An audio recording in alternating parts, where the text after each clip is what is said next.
સરકારી પદ્મકુંવરબા હોસ્પિટલમાં ગરમીમાં દર્દીઓ હેરાન પરેશાન થવા મજબૂર થયા છે। માત્ર 2 જ પંખા ચાલુ હોવાથી દર્દીઓ ઘરેથી પંખા લઈને આવવા મજબૂર બન્યા છે।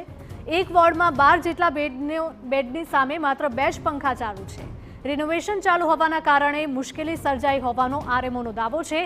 જુદા જુદા વોર્ડમાં નવા પંખા લગાવવામાં આવ્યા છે તેવું આરએમઓએ કહ્યું હતું। અનેકવાર પીઆઈયુમાં પણ રજૂઆતો કરવામાં આવી છે।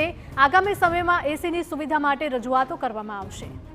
તો હોસ્પિટલમાં રિનોવેશનને કારણે પંખામાં ખામી સર્જાઈ હતી, જેના કારણે દર્દીઓ ભારે ગરમીમાં મુશ્કેલીમાં મુકાયા હતા। જો કે દર્દીઓની ફરિયાદને જોતા હોસ્પિટલના આરએમઓ દોડી આવ્યા હતા અને તાત્કાલિક સમારકામ કરી આપવા માટે અને પંખા ચાલુ કરાવ્યા હતા।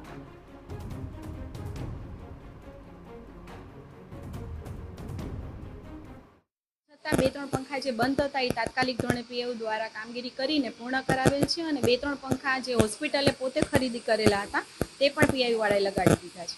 એવું બનશે તો પીઆઈયુ તેમજ સરકારમાં પણ કુલર અથવા તો એસી કંઈ પણ થાય, જો કુલર થાય તો એની વ્યવસ્થા માટે ગ્રાન્ટ માટે પણ અમે ફાળવણી માટે રજૂઆત કરીશું। સરકારી પદ્મકુંવરબા હોસ્પિટલની લાલિયાવાડી સામે આવી છે।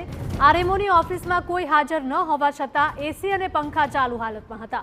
અધિકારીઓ ગેરહાજર છતાં પણ એસી અને પંખા બંને ચાલુ હાલતમાં હતા। એક તરફ પંખા ન હોવાથી ગરમીમાં દર્દીઓ હેરાન થયા છે, બીજી બાજુ આરએમઓ ઓફિસમાં બેફામ વીજળીનો વેડફાટ થતો જોવા મળ્યો।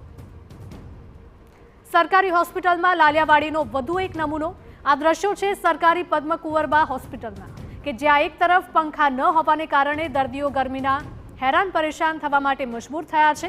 મહત્વનું છે કે સૌરાષ્ટ્રભરમાંથી દર્દીઓ અહીં સારવાર માટે આવે છે, ત્યારે હોસ્પિટલમાં દર્દીઓની આવી દશા જોઈને આરોગ્ય તંત્ર સામે પણ સવાલો ઉઠ્યા છે।